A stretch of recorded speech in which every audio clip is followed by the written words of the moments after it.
ఆ వ్యూహంతో పనిచేస్తున్నారు. ఆ వ్యూహంలోని వ్యక్తే గిడుగురు రుద్రరాజు. సార్ ఇప్పుడు మీరు కాంగ్రెస్లో స్టిల్ కొనసాగుతున్నారు లీడర్గా. సార్ రేపు షర్మిల గారిని తీసుకుని వచ్చి పిసిసి బాధ్యతలు ఇచ్చే అవకాశాలు ఉన్నాయా సార్? ఇప్పుడు వస్తున్న వార్తలను బట్టి చూస్తే ఇచ్చేటట్టే కనబడదు. అంటే సార్ షర్మిల గారికి వైఎస్ జగన్ గారికి మధ్య ఉండే పునఃపోత్యాల నుంచి వివాదం ఉందంటారా? మీరేం విశ్లేషిస్తారు మొత్తానికి ఈ వ్యవహారాన్ని? నిజంగా అన్నా చెల్లెళ్ళ మధ్య వైరుధ్యం ఉంది, వైరం ఉంది. తల్లి కొడుకుల మధ్య వైరం ఉంది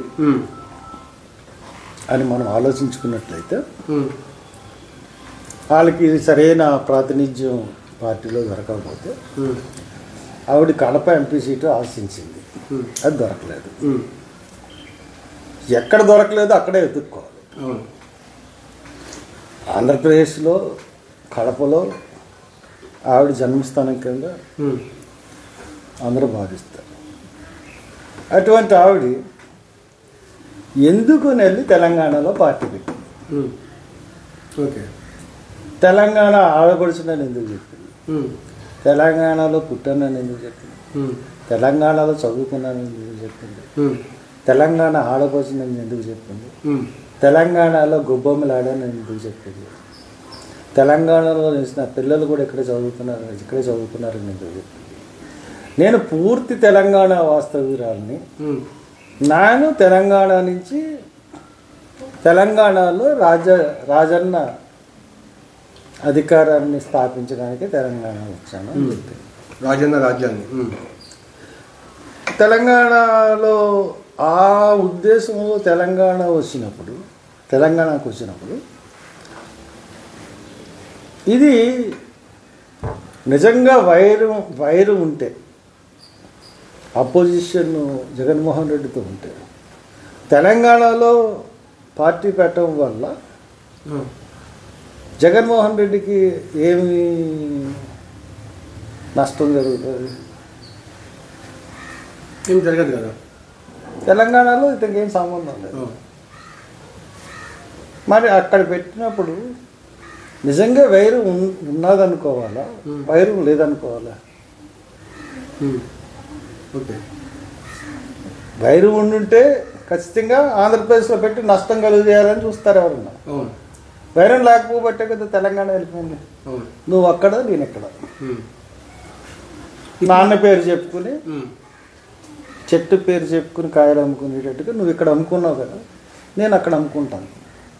ఓకే, ఇప్పుడు ఆమె ఇక్కడ రావడానికి ఒప్పుకుంది కదా, వస్తుంది కదా, ఇక్కడే పనిచేస్తుంది కదా కాంగ్రెస్ తరఫున. ఇక్కడ పరిస్థితి ఏంటంటే, ఇక్కడ దీన్ని సరైన గౌరవం కానీ గుర్తింపు కానీ ఎంత కష్టపడినా కానీ ఒక వర్గం అంటూ తయారు చేసుకున్నట్టు. అవును, ఎలక్షన్స్లో క్యాండిడేట్స్ కూడా ఆమె డబ్బు గురించి వచ్చిన వాళ్ళు తప్పితే నిజంగా ఉన్న వాళ్ళు ఒక్కళ్ళు కూడా లేకుండా అయిపోయారు. కంటెస్ట్ చేయలేదు కదా, కంటెస్ట్ చేయడానికి కూడా లేని పరిస్థితులు ఉన్నాయి. దాంతో తెలంగాణ కాంగ్రెస్ కూడా ఆమెని రావడానికి ఒప్పుకోలేదు. ఒక్క బహిరంగ సభలో కూడా మీటింగు మాట్లాడడానికి అనుమతి ఉండదు. బహిరంగ సభలో రాజశేఖర రెడ్డి బొమ్మ కూడా కాంగ్రెస్ పార్టీ తెలంగాణలో పెట్టుకోలేదు. ఎందుకని సార్ అది? అంటే రాజశేఖర రెడ్డి కంప్లీట్గా అవాయిడ్ చేయాలి తెలంగాణ. కాబట్టి ఈవిడికి ఇవ్వలేదు, రాజశేఖర రెడ్డి కాదు. ఖచ్చితంగా సక్సెస్ అయింది. సక్సెస్ అయిన తర్వాత ఇక్కడ ఆంధ్రప్రదేశ్కి వచ్చేటప్పటికి జగన్ పునాదులు కదులుతున్నాయి. జగన్ పునాదులు కదులుతున్నాయి. జగన్లో ఉన్నటువంటి చాలామంది బయటికి వెళ్ళడానికి సిద్ధంగా ఉన్నారు. ఇటువంటి పరిస్థితుల్లో ఆమె ఆంధ్ర షిఫ్ట్ అయితే తెలంగాణ పార్టీని ఢిల్లీలో కలిపేసి, తెలంగాణ ఆమె స్థాపించిన వైఎస్ఆర్ పార్టీని ఢిల్లీలో కలిపేసి ఆంధ్రాకి నేను వస్తాను అని అంటాను. ఆంధ్రాకి నేను వస్తానని అనగానే జగన్మోహన్ రెడ్డికి అత్యంత విశ్వాసపాత్రుడు, అత్యంత నమ్మకమైన ఎమ్మెల్యే ఆళ్ళ రామకృష్ణారెడ్డి